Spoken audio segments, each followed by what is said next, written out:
So I get the privilege now to host a conversation between these two very fine-thinking gentlemen. I'm going to start with Craig. Craig, you have, before we start actually, for the people who are standing in the back, there are some seats up front here. If anyone wants to come up, I'll give you a moment. So Craig, you have a lot of fanboys, fan people, right? A lot of them are here, always wanting to, who are in awe of you. George Gilder is probably the first person I've seen you with where you totally fanboyed out on him when we saw him in Beijing. Total fanboy Craig. We were at an event, awards event at the T-Edge conference in Beijing. Craig I'm talking to Craig and he says, "Is that George Gilder over there?" And we turn around and Craig makes beeline for George Gilder and goes up and says hi to him. So why are you such a fan? Don't overdo it, Jimmy. Yes, I never overdo. Craig, why are you such a huge fan of George Gilder? I've loved the concept of time as money for a long time. I mean, it makes sense. Everyone talks about sort of a post-scarcity world. There is no post-scarcity world. There will never be a post-scarcity world. We will never have infinite lives. Even if we have longer lives and whatever else, there's no such thing as infinite. The universe isn't infinite. So we're always going to have a constrained sort of set of scarce values. And the ultimate scarce value is always going to be time. You learn very quickly as you're growing up, there's never enough time. When you work hard, you need more time. When you study, you need more time. You do exams, you need more time. Assignments, more time. Everything comes down to this one thing, time. So reading and starting to learn when I was younger about other people putting information value and information economics radically changed my life at a fundamental time. So, well, thank you, Craig. You certainly changed all our lives, is all I can say. So,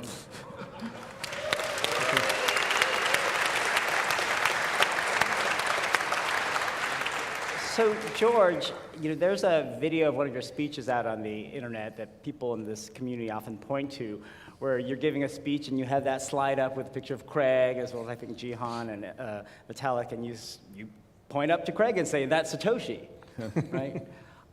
When did you draw the conclusion that Craig is Satoshi?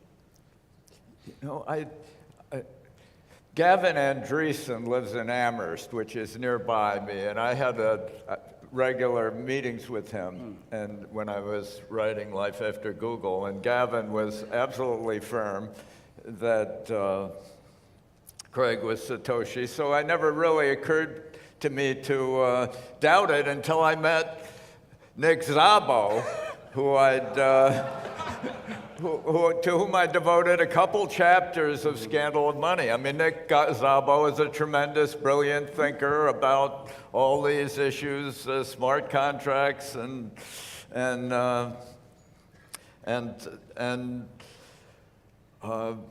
Nick was absolutely, earnestly trying to persuade me that Craig was, I don't even want to use the ugly words that were employed, but they can be imagined. And then I learned that Vitalik, who was one of my routes to the blockchain, because I've invested with Peter Thiel in the 1517 fund, and Vitalik thought Craig isn't Satoshi, but it just never made sense to me. It just, then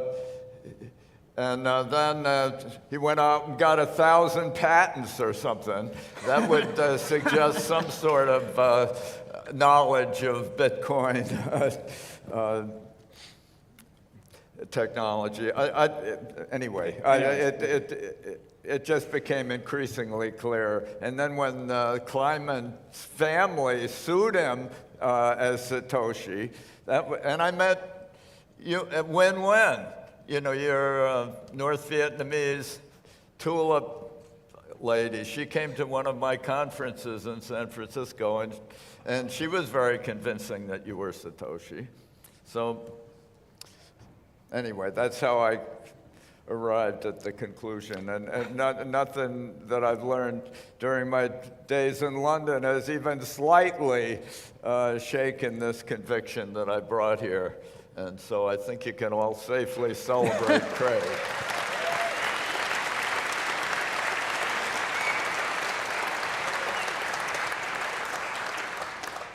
So, And Greg said you were a Satoshi. He is one, and I like triple entry stuff. Charles Peirce's thesis that all information is triadic. Symbols have to be linked to objects through interpretants, human interpretants. The reason AI can do games so fantastically is this: in games, symbols and objects are the same.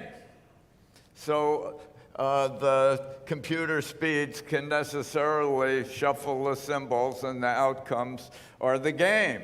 But life isn't a game. The map is not the territory, and the human mind is central to all creativity in the image of your creator. Craig, well, thank you. That was quite an explanation. Craig, how did George's writings and his work inform or influence your creation of Bitcoin?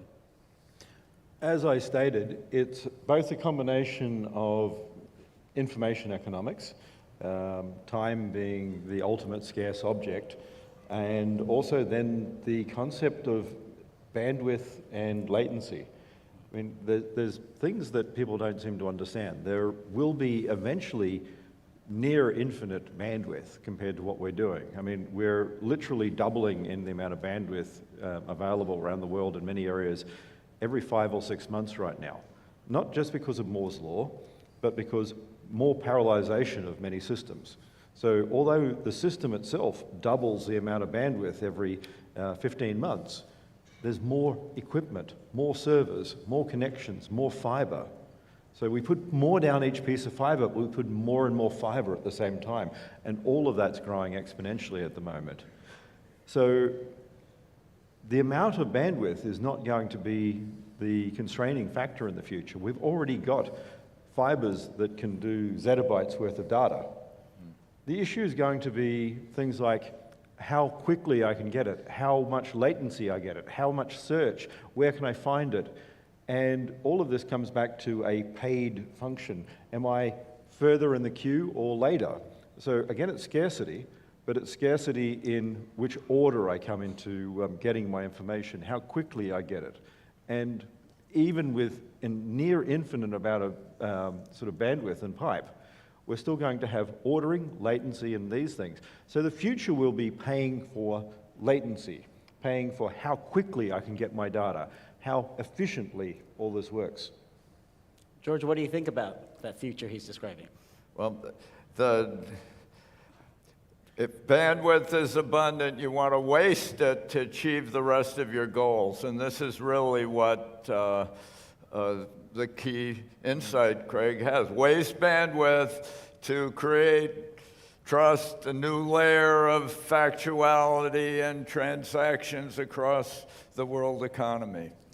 What do you think of the concept we talked about a lot at this conference and in our discussion of Bitcoin, which is that it's the fusion of data and money together? What do you think of that? Well, that's exactly right. But data is ruled, as Ian Gregg has shown, by the garbage in, garbage out principle. This idea that as data accumulates, it gets better and better, and ultimately it creates a singularity where computation exceeds individual human minds, I think is just a delusion. Big data is dumb data.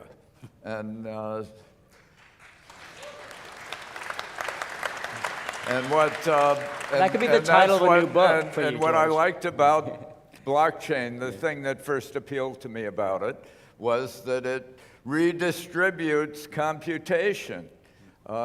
It countervails the re-centralization, the morbid re-centralization that is represented by the dominance of cloud computing and big data in the recent era. I don't think it was a mistake, that was a phase, but the blockchain, again, restores the link between individual human minds, which are the ultimate source of knowledge and learning, to the economy.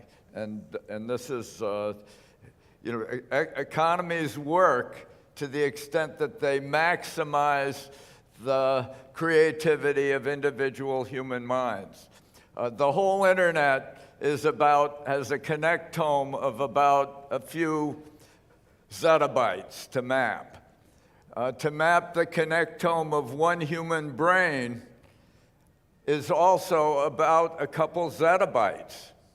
In other words, one human brain is connected in a more complex and rich pattern than the entire global internet. And this is this idea that somehow the goal of technology is to usurp humans rather than enhance humans is the great error of Silicon Valley, and that's what life after Google's about.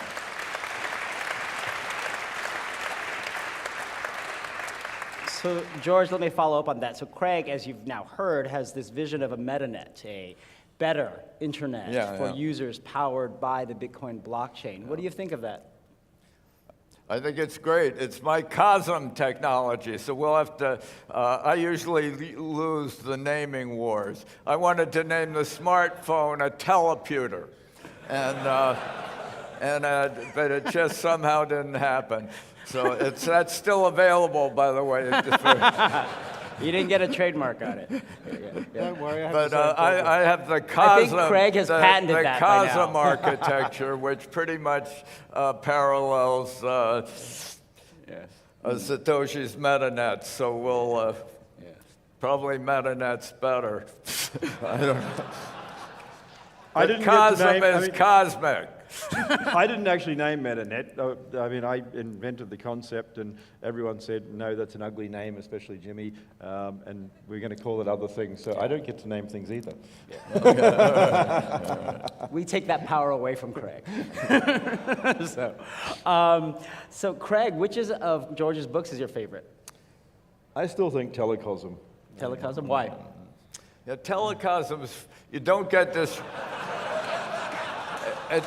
Don't get distracted by all the company stories. There are a lot of companies that went broke in Telecosm, but the theory is still all the theory of information economics really was first expounded in Telecosm.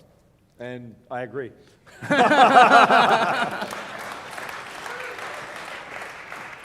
It shows that the electromagnetic spectrum is essentially infinite, and the idea of auctioning off specific bands to big companies for their exclusive use has stultified the whole industry. It's thwarted the development of cognitive radios and software-defined radios and relegated them to battlefields rather than to global communications. And I think it's stultifying 5G.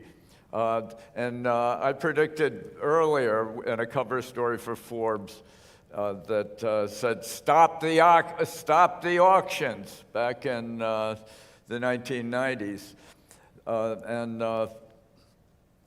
And that all action would migrate to the ISM bands, the unlicensed spectrum. And I believe this is, and 80% of all communications goes through Wi-Fi ultimately now. And it really happened. Wi-Fi is part of the ISM bands in the United States, industrial, scientific, and medical. And I think that Wi-Fi 6 is more important than 5G. Wi-Fi 6 is the real new